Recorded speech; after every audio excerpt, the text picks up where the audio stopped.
नमस्कार दोस्तों, स्वागत है आपका हमारे channel target for IAS and MPSC with के। आज है 26 मई 2021 और आज हम डिस्कस करेंगे आज का मध्य प्रदेश का करंट अफेयर। आज के इस करंट अफेयर में दोस्तों डिस्कस करेंगे सबसे पहला क्वेश्चन, भारत सरकार के जो IRADF है दोस्तों, इसके क्रियान्वयन में मध्य प्रदेश पुलिस किस नंबर पे। आपको बताना चाहूँगा यह ऐप दोस्तों मध्य प्रदेश नहीं दोस्तों पूरे भारत के लिए लॉन्च किया गया था और इसके अंतर्गत दोस्तों डाटाबेस तैयार किया जाता है कि किस प्रदेश में कितने एक्सीडेंट हुए और उन पर क्या क्या कार्रवाइयाँ की गई। तो यह काफ़ी अधिक इंपॉर्टेंट है और यह डाटाबेस तैयार करने में मध्य प्रदेश का कौन सा नंबर रहा।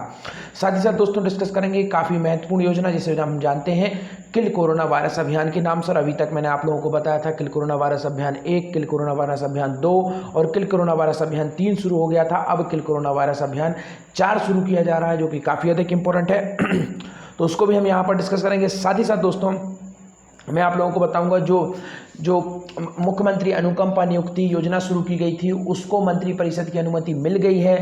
तो यह मंजूरी जो किस तारीख को दी गई है तो यह भी काफ़ी अधिक इंपॉर्टेंट होगी। वर्चुअल मंत्रिमंडल की बैठक चल रही है, उसी के अंतर्गत यह बैठक को मंजूरी दी गई है। तो यह भी काफ़ी अधिक इंपॉर्टेंट है। और साथ ही साथ दोस्तों एक और इम्पोर्टेंट है कोविड-19 बाल संरक्षण करके एक योजना है। ऐसे बालक जिनके कर्ता धर्ता माता पिता नहीं रहे उनको संरक्षण दिया जा रहा है, तो उस योजना के अंतर्गत भी हम डिस्कस करेंगे। और महिलाओं के लिए कुछ इंपॉर्टेंट फैक्ट है पर्यटन से संबंधित, उसको भी हम इस करंट अफेयर में डिस्कस करेंगे। तो if you visiting first time my channel please subscribe my channel, hit bell icon, never miss out new update.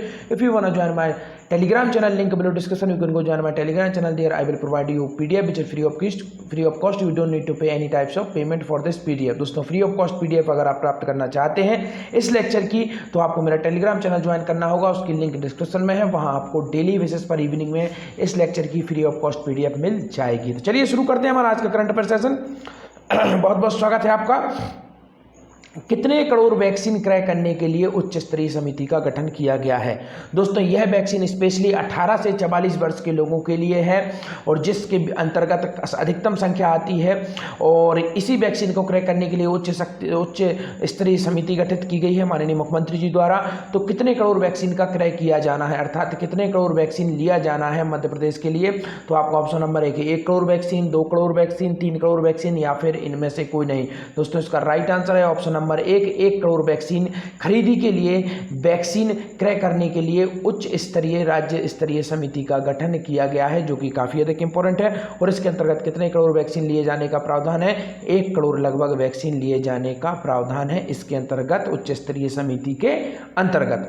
अब यहां पर आपको बताना चाहूंगा दोस्तों वैक्सीन से इंपॉर्टेंट कुछ फैक्ट। दोस्तों 18 से जो 44 वर्ष के लोग हैं दोस्तों उनके लिए वैक्सीनेशन की व्यवस्था की गई थी, परंतु अभी तक वैक्सीनेशन किस आधार पर हो रहा था, आपको पहले रजिस्ट्रेशन कराना होगा, रजिस्ट्रेशन कराने के बाद आपको शेड्यूल करना होगा, तभी जाके आपको वैक्सीन लगेगी। परंतु अब यह ऑर्डर खत्म कर दिया गया है और प्रावधान कर दिया गया है कि जिस तरीके से 45 प्लस के लोगों को वैक्सीन लग रही थी, अर्थात सेंटर पर जाकर ही वह अपना रजिस्ट्रेशन कराते थे, वहीं शेड्यूल हो जाता था और वहीं उनको वैक्सीनेशन दे दी जाती थी। तो उसी तरीके से लोगों को काफ़ी अधिक दिक्कत हो रही थी यहाँ पर शेड्यूल प्राप्त करने में, तो उसी का ध्यान में रखते हुए अब गवर्नमेंट द्वारा यह प्रावधान कर दिया गया है कि जो 18 से 44 वर्ष के लोग हैं वह डायरेक्ट जाकर वैक्सीनेशन सेंटर पर अपना रजिस्ट्रेशन करा सकते हैं और वहीं से वैक्सीनेशन प्राप्त कर सकते हैं जो कि काफ़ी अधिक इंपॉर्टेंट है। तो देखते हैं क्या है पूरी न्यूज़।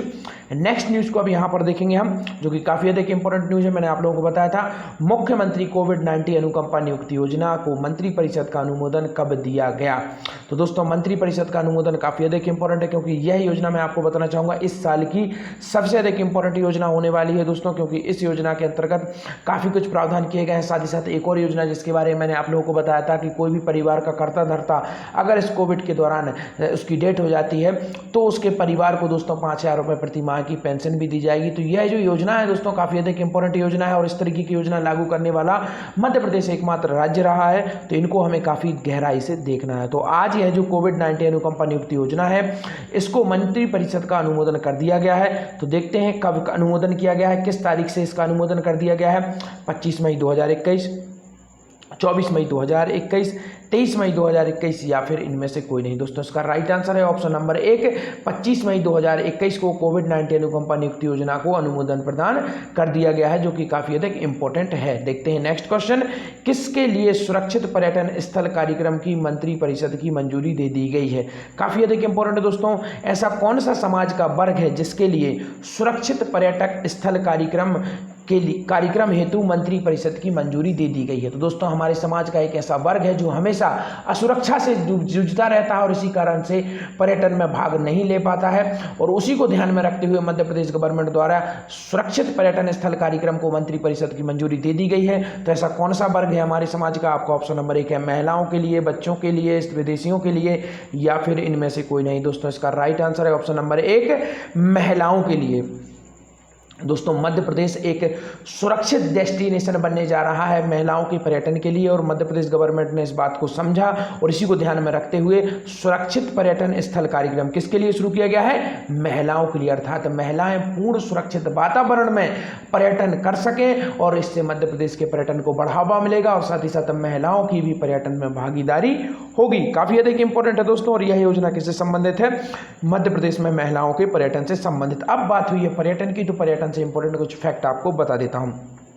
सबसे पहला इंपॉर्टेंट फैक्ट आपको बताना चाहूंगा दोस्तों, मध्य प्रदेश में पर्यटन संगठन है उसकी स्थापना कब हुई थी दोस्तों? 1978 में। मध्य प्रदेश पर्यटन जो विभाग है, संगठन है, उसकी स्थापना कब हुई थी? 1978 में। इसको आपको याद रखना है दोस्तों। मध्य प्रदेश का एक और इंपॉर्टेंट फैक्ट बताना चाहूंगा, पर्यटन को उद्योग का दर्जा कब दिया गया था? 2014 में दिया गया था। इसके बाद दोस्तों मध्य प्रदेश जल पर्यटन नीति कब लागू की गई थी? 2017 में मध्य प्रदेश जल पर्यटन नीति लागू की गई थी, इसको भी आपको याद रखना है। और नवीन पर्यटन नीति कब आई थी दोस्तों? 2012 में नवीन पर्यटन नीति आई थी मध्य प्रदेश की।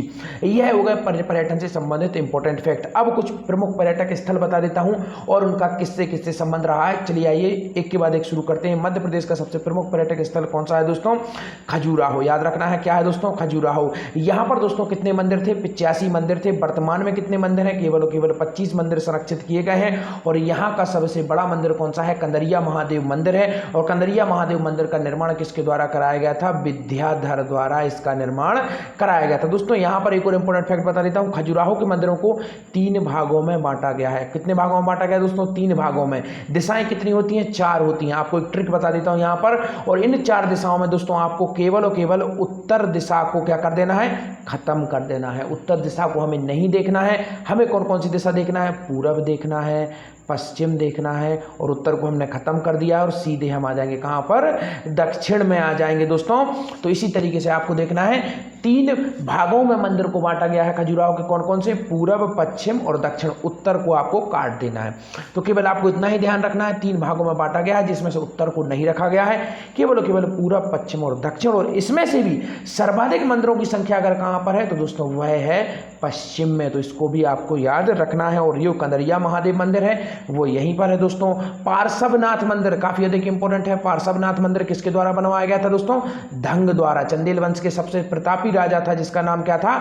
महाराजा धंग। तो पार्श्वनाथ मंदिर महाराजा धंग द्वारा बनवाया गया था। पश्चिमी मंदिर की बात कर रहा हूं दोस्तों, कौन कौन से मंदिर पश्चिमी समूह में है?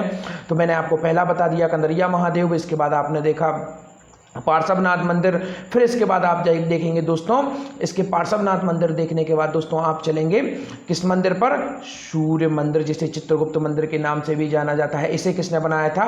गंड ने इसे बनाया था। तो इसको भी आपको याद रखना है। तो यह होगा कुछ मंदिर। इसके बाद आपको बता देता हूं पूर्वी समूह के मंदिरों में कौन कौन सा है दोस्तों। पूर्वी समूह के मंदिर में प्रमुख मंदिर है विश्वनाथ मंदिर, और इसे किसके द्वारा बनाया गया था?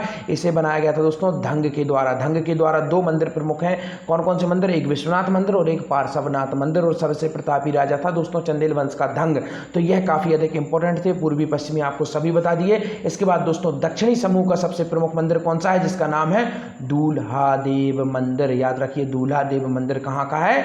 जो आपका दक्षिणी समूह का मंदिर है। इसके बाद आपको बता देता हूं कुछ अन्य पर्यटक स्थल, जैसे कि आपको मालूम होगा सांची। सांची को मैंने आपको बता दिया था कब इसे विश्व धरोहर सूची में शामिल किया गया था दोस्तों।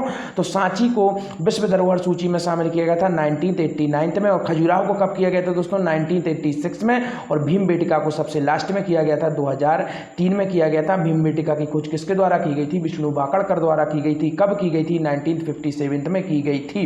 तो यह हो गया काफी अधिक इंपॉर्टेंट। अब चलते हैं कुछ नए फैक्ट की ओर, जैसे कि पर्यटन से संबंधित बात कर रहा हूं। पूरे को पूरे मध्य प्रदेश के जितने पर्यटक स्थल हैं सभी को मैं आपको यहां पर कवर कराऊंगा। तो ध्यान से सुनना है दोस्तों, क्योंकि पर्यटक की बात काफी दिन बाद हुई है, तो इस मौके को मैं दूर नहीं जाने दूंगा। वीडियो कुछ लंबी हो जाएगी मगर हम कंटेंट से समझौता नहीं करेंगे। और मैं गुजारिश करना चाहूँगा दोस्तों, ऐसे ही स्टूडेंट इस वीडियो को कंटिन्यू करें जो वाकई में सीरियस है। अगर आप सीरियस नहीं हो, यहीं से वीडियो को बंद कर दीजिए, मत देखिए। तो चलिए आइए देखते हैं मध्य प्रदेश का प्रमुख पर्यटक स्थल ग्वालियर। इसे किलों का रत्न कहा जाता है दोस्तों, और इसका निर्माण 525 ईस्वी में कराया गया था। किसके द्वारा?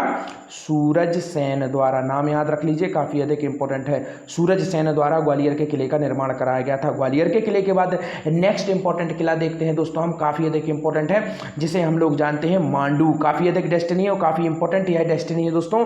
इसके इंपॉर्टेंट फैक्ट आपको बता देता हूं। पर्यटक स्थल है और जवाहरलाल नेहरू ने इसकी तारीफ की थी और इटली के पीसा और गाजा से इसकी तुलना की थी। तो आप समझ सकते हैं कितना अधिक इंपॉर्टेंट है। मांडू दोस्तों धार जिले में अंतर्गत आता है। हुसंग शाह ने दोस्तों यहां पर राजधानी ट्रांसफर की थी, स्थापना की थी। उसके बाद बाज बहादुर रानी रूपमती की कहानी यहाँ की फेमस है दोस्तों। विंध्याचल पर्वत पर यह है, विंध्याचल पहाड़ी पर है, नर्मदा नदी के किनारे पर है दोस्तों। काफी अधिक इंपॉर्टेंट है। मांडू से कुछ इंपॉर्टेंट फैक्ट आपको बता देता हूं दोस्तों। मांडू से इसे दोस्तों मछली नगर भी कहते हैं। क्या कहते हैं दोस्तों? मछली नगर कहते हैं। इसके बाद सेकंड इंपॉर्टेंट दोस्तों, इसे करीम नगर भी कहते हैं। कौन सा नगर कहते हैं दोस्तों? करीम नगर। लिख लीजिए आप लोग, मछली नगर, करीम नगर भी बोलते हैं मांडू को। और इंपॉर्टेंट फैक्ट बता देता हूं आपको मांडू से संबंधित। यहां पर रामपोल का महल है, रामपोल नामक एक महल है यहाँ पर दोस्तों। इसके बाद आप यहाँ पर चलेंगे, आलमगीर है यहाँ पर दोस्तों, आलमगीर नामक एक दरवाजा है। और इसी प्रकार का एक नाम का दरवाजा दोस्तों ग्वालियर में भी है। जब भी आपसे पूछेगा तो ग्वालियर और मांडू एक साथ कभी भी नहीं देगा ऑप्शन में, और एक साथ देगा तो वो क्वेश्चन डिलीट हो जाएगा। अगर मांडू आप ऑप्शन में नहीं मिलता तो आप किसको लगा सकते हैं? आप लगा सकते हैं राइट आंसर किसे? ग्वालियर के साथ जा सकते हैं। इसके बाद नेक्स्ट बताता हूँ आपको दोस्तों, हिडोला महल। काफी अधिक इंपॉर्टेंट है हिडोला महल दोस्तों। हिडोला जिसे झूले के रूप में भी हम लोग जानते हैं, हिडोला झूला होता है, इस तरीके से झूलता है और उसी तरीके का यह महल बनाया गया है दोस्तों, हिडोला महल। इसे बनाया किसने दोस्तों? इसका नाम बता देता हूं आपको, गयासुद्दीन खिलजी। नाम लिख लीजिए दोस्तों, गयासुद्दीन खिलजी द्वारा हिडोला महल को बनाया गया था। तो यह काफी अधिक इंपॉर्टेंट है। गयासुद्दीन द्वारा कौन सा महल बनाया गया था? हिडोला महल बनाया गया था। तो यह काफी अधिक इंपॉर्टेंट हो गए। मांडू से संबंधित जितने इंपॉर्टेंट फैक्ट थे वो पूरे के पूरे मैंने आप लोगों को बता दिए। अब हम फटाफट बढ़ते हैं नेक्स्ट पर्यटक स्थल की ओर। आपको जिलों से लेकर चलता हूं। जिले में सबसे पहले आएंगे दोस्तों विदिशा। विदिशा में आपकी सबसे इंपॉर्टेंट कौन सी हैं? उदयगिरी की गुफाएं। याद रखना है दोस्तों, परमारकालीन यह गुफाएं हैं। और दोस्तों इनके बारे में आपको इंपॉर्टेंट फैक्ट बता देता हूं। यह गुफाएं दोस्तों आपके गुप्त काल से भी संबंधित रही हैं। तो चलिए आइए फटाफट आपको बता देता हूं। प्राचीन काल में इसका नाम था दोस्तों नीचोगिरी। क्या नाम था दोस्तों उदयगिरी का? प्राचीन काल में नीचोगिरी इसका नाम था, प्राचीन काल में उदयगिरी का। यहाँ पर दोस्तों कौन कौन से मंदिर हैं? पार्श्वनाथ मंदिर है। याद रखना है किसके द्वारा बनाया गया था दोस्तों? शंकर नामक एक व्यक्ति है जिसका नाम मिलता है, उसके द्वारा यहाँ पर पार्श्वनाथ मंदिर बनाया गया था दोस्तों। उदयगिरी की गुफाओं की कुछ इंपॉर्टेंट फैक्ट बता देता हूँ दोस्तों। एक प्रथम गुफा है। क्या नाम है इसका दोस्तों? प्रथम गुफा। इसे कौन सी गुफा बोला जाता है? सूर्य की गुफा। याद रख लीजिए, लिखते जाइए इनको, काफी अधिक इंपॉर्टेंट है। उदयगिरी की प्रथम नामक एक गुफा है जिसे किस गुफा के नाम से जाना जाता है? सूर्य की गुफा के नाम से। इंपॉर्टेंट गुफा है, इनके बारे में आपको बता रहा हूं। फिर इसके बाद आप देखेंगे चौथी नंबर की गुफा, इसी नाम से जाना जाता है, चौथे नंबर की गुफा। और इसे जाना जाता है दोस्तों वीणा वादन करती हुई यहां पर मूर्ति है एक, और इसे कहा जाता है दोस्तों बीन की गुफा। याद रखिए कौन सी गुफा? चौथी गुफा को कहा जाता है बीन की गुफा। इसके बाद देखेंगे दोस्तों आप पांचवी गुफा। क्या नाम है दोस्तों इसका? पांचवी गुफा। कौन सी गुफाएं चल रही हैं? उदयगिरी की गुफाएं चल रही हैं। प्रथम गुफा को हमने देखा सूर्य की गुफा, चतुर्थ को देखा हमने वीणा की गुफा या इसे बीन की गुफा भी कहा जाता है, और पांचवी गुफा को हम देख रहे हैं। पांचवी गुफा को दोस्तों किस नाम से जाना जाता है? पांचवी गुफा को नाम से जाना जाता है दोस्तों बाराह की गुफा। यहां पर बारह विष्णु भगवान की 12 अवतार की मूर्ति है, इसलिए पांचवी गुफा को बाराह की गुफा कहा जाता है। और इसके बाद में आएगी आपकी दोस्तों 13वीं गुफा। कहां की गुफा है दोस्तों? उदयगिरी की ही गुफा है। और यहाँ पर आपको दोस्तों शेष सैया पर विष्णु भगवान की लेटी हुई प्रतिमा यहाँ पर मिलेगी। तो यह हो गए उदयगिरी से संबंधित पूरे के पूरे इंपॉर्टेंट फैक्ट। इसके बाद चलते हैं रायसेन का किला। रायसेन के किले का निर्माण किसके द्वारा कराया गया था दोस्तों? राजवसंती द्वारा इसका निर्माण कराया गया था। यहाँ पर कौन कौन से महल हैं लिख लीजिए फटाफट। राजा रोहित महल सबसे पहला, सेकंड आएगा आपका दोस्तों गिन्नौर गढ़ का किला। याद रख लीजिए गिन्नौरगढ़ का किला। इसके बाद थर्ड आएगा आपका दोस्तों दार महल, तो यह पूरे के पूरे कहाँ पर हैं, यह पूरे के पूरे हैं रायसेन पर। और अंत में अब दोस्तों हम लोग डिस्कस करेंगे किसको, सबसे अधिक इंपॉर्टेंट चंदेरी। यहाँ पर कौन कौन से हैं दोस्तों, यहीं पर है धोबन मठ, यहीं पर है कबीर चबूतरा, यहीं पर है आपका जो बलिदान का चबूतरा भी बोला जाता है, और यहीं पर है दोस्तों खूनी दरवाजा, और यहीं पर है दोस्तों हवा महल, और यहीं पर है जौहर कुंड जहां पर रानियों द्वारा जौहर किया जाता था दोस्तों। और चंदेरी के महल का निर्माण किसके द्वारा कराया गया था, कीर्तिपाल द्वारा कराया गया था। किसके द्वारा, कीर्तिपाल। और यह किस वंश का शासक था, प्रतिहार वंश का यह शासक था। काफी अधिक इंपॉर्टेंट है। यहाँ पर दोस्तों ये इसी के साथ हमारे जितने भी इंपॉर्टेंट फैक्ट थे पर्यटक से संबंधित मैंने आपको पूरे के पूरे रिवाइज करा दी। तो चलिए आइए देखते हैं नेक्स्ट क्वेश्चन। मुख्यमंत्री कोविड-19 अनुकंपा नियुक्ति योजना को मंत्री परिषद का अनुमोदन, 1 करोड़ वैक्सीन क्रय करने के लिए उच्च स्तरीय समिति का गठन, महिलाओं के लिए सुरक्षित पर्यटक स्थल कार्यक्रम को मंजूरी। मुख्यमंत्री श्री चौहान की अध्यक्षता में हुई मंत्री परिषद की बैठक। कोरोना महामारी के दौरान दिशा निर्देश जारी किए गए, राशि का अनुमोदन किया गया और महिलाओं के लिए सुरक्षित पर्यटक स्थल कार्यक्रम लागू किया गया। यहीं पर आपको एक और इंपॉर्टेंट फैक्ट बता देता हूं कि अभी जो मंत्रिपरिषद की बैठक चल रही है वर्चुअली चल रही है, और मध्य प्रदेश में प्रथम मंत्रिपरिषद की वर्चुअल बैठक कब हुई थी इसके बारे में आपको यहां पर बता देता हूं दोस्तों। 26 जुलाई 2020 को मध्य प्रदेश की प्रथम वर्चुअल बैठक हुई थी। इसको आपको याद रखना है, 26 जुलाई 2020 को हुई थी, और इसको काफ़ी अच्छे से याद रखना है क्योंकि यह किसी प्रदेश द्वारा की गई प्रथम वर्चुअल मंत्रिपरिषद की बैठक थी। दोस्तों नेक्स्ट क्वेश्चन है, कैंपा निधि किससे संबंधित है, प्रतीकात्मक वन रोपण, प्रतीकात्मक पोषण आहार, अन्नपूर्णा योजना या फिर इनमें से कोई नहीं।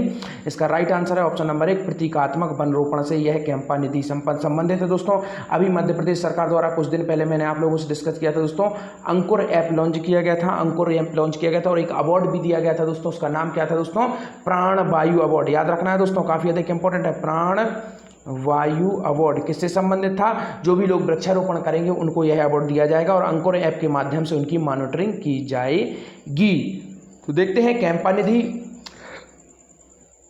मंत्रिपरिषद ने राज्य शासन द्वारा प्रतीकात्मक वन रोपण निधि कैंपा निधि अंतर्गत 2021 के लिए वार्षिक प्रचलन कार्य योजना क्रियान्वयन के लिए राशि 776 करोड़ 97 लाख रुपए कैंपा उपयोग अनुमोदन कर दिए गए हैं। तो हमें केवल याद रखना है यह प्रतीकात्मक वन रोपण से संबंधित है कैंपा निधि कार्यक्रम। देखते हैं नेक्स्ट क्वेश्चन, मुख्यमंत्री कोविड-19 बाल कल्याण योजना कब से कब तक रहेगी। आपका ऑप्शन नंबर 1, 2, 3 या फिर 4। इसका राइट आंसर है दोस्तों ऑप्शन नंबर 1 मार्च 2021 से 30 जून 2021 तक रहेगी मुख्यमंत्री कोविड-19 बाल कल्याण योजना। शुरू में ही मैंने आपको बता दिया था, ऐसे बच्चे जो कि अनाथ हो गए इस कोरोना काल के दौरान उन्हें इस योजना के अंतर्गत शामिल किया जाएगा। देखते हैं क्या है पूरी न्यूज। कोविड-19 से मृत्यु का अभिप्राय ऐसे किसी भी मृत्यु से है जो 1 मार्च 2021 से 30 जून 2021 की अवधि में हुई हो। 18 वर्ष से कम आयु के बाल हितग्राही के मामले में संरक्षण का चिन्हांकन योजना के अंतर्गत कलेक्टर की अध्यक्षता में गठित समिति द्वारा किया जाएगा। तो यह काफी अधिक इंपॉर्टेंट है। सेकंड क्वेश्चन देखते हैं कि प्रदेश में कोरोना मुक्त करने के लिए किल कोरोना अभियान 4 कब से शुरू किया जाएगा। आपको ऑप्शन नंबर 1 है 25 मई से 31 मई तक, 30 मई से 5 जून तक, दोनों सही या फिर इनमें से कोई नहीं। इसका राइट आंसर है ऑप्शन नंबर 1 25 मई से 31 मई तक प्रदेश में कोरोना मुक्त करने के लिए किल कोरोना अभियान 4 शुरू किया जाएगा, जो कि काफी अधिक इंपॉर्टेंट है। किल कोरोना वायरस अभियान 1, 2 और 3 तीनों को आपको बताना है, मैं नहीं बताऊंगा क्योंकि मैं कई बार आप लोगों को बता चुका हूं। प्रदेश को कोरोना मुक्त करने के लिए किल कोरोना अभियान 4 शुरू, 25 से 31 मई तक चलाए जाएंगे। निर्देश जारी, मुख्यमंत्री शिवराज सिंह चौहान के निर्णय अनुसार 31 मई 2021 तक संपूर्ण प्रदेश में कोरोना मुक्त करने के लिए विशेष रूप से जो हॉटस्पॉट क्षेत्र हैं उनके लिए और सभी को अलर्ट कर दिया गया है और किल कोरोना अभ्यास शुरू कर दिया जाएगा 4। तो इसको आपको याद रखना है। भारत सरकार के KIRAD ऐप के क्रियान्वयन में मध्य प्रदेश पुलिस किस नंबर पर। दोस्तों यह ऐप स्पेशली मैंने शुरुआत में बता दिया था आपको, एक्सीडेंट से संबंधित है। तो आपका ऑप्शन नंबर 1 है मध्य प्रदेश इसमें किस नंबर पर है, प्रथम नंबर पर, द्वितीय नंबर पर, तृतीय नंबर पर या फिर चतुर्थ नंबर पर। इसका राइट आंसर है ऑप्शन नंबर 2 मध्य प्रदेश द्वितीय नंबर पर रहा है IRAD ऐप के क्रियान्वयन में। किसके क्रियान्वयन में, IRAD ऐप के क्रियान्वयन में। देखते हैं क्या है पूरी न्यूज। IRAD ऐप के क्रियान्वयन में मध्य प्रदेश पुलिस शिखर पर की ओर ADG सागर द्वारा कहा गया। पुलिस प्रशिक्षण एवं शोध संस्थान PTIRT के अन्य विभाग भारत सरकार के निर्देश अनुसार IRDA ऐप के क्रियान्वयन में कोई कोर कसर नहीं छोड़ रहे हैं। नोडल अधिकारी अतिरिक्त पुलिस महानिदेशक सागर ने बताया कि सड़क दुर्घटनाओं के डाटा प्रविष्टि में शीघ्र ही मध्य प्रदेश पुलिस विभाग शीर्ष पायदान पर होगा। अभी हम नंबर 1 तमिलनाडु से मात्र 292 प्रविष्टि से पीछे, अर्थात नंबर 1 पर कौन सा राज्य दोस्तों वर्तमान में? नंबर 1 पर है तमिलनाडु। सेकंड नंबर पर दूसरा कौन सा है? हमारा प्यारा मध्य प्रदेश, और जल्दी हमारा मध्य प्रदेश नंबर 1 पर भी पहुंच जाएगा। तो यह काफ़ी अधिक इंपॉर्टेंट है। और चर्चा हुई है किसकी दोस्तों?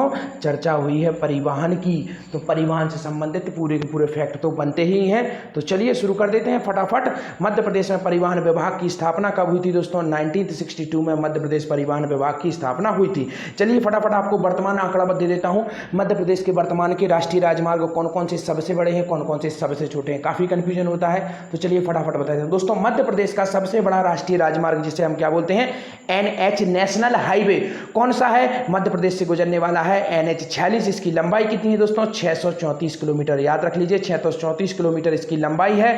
और यह मध्य प्रदेश का सबसे बड़ा अर्थात सबसे लंबा राष्ट्रीय राजमार्ग है मध्य प्रदेश से गुजरने वाला। दोस्तों भारत का सबसे बड़ा कौन सा है? भारत का है NH 44। याद रखिए NH 44। और इसकी लंबाई कितनी है दोस्तों? इसकी लंबाई है लगभग 3000 किलोमीटर के ऊपर इसकी लंबाई है। तो यह काफ़ी अधिक इंपॉर्टेंट है।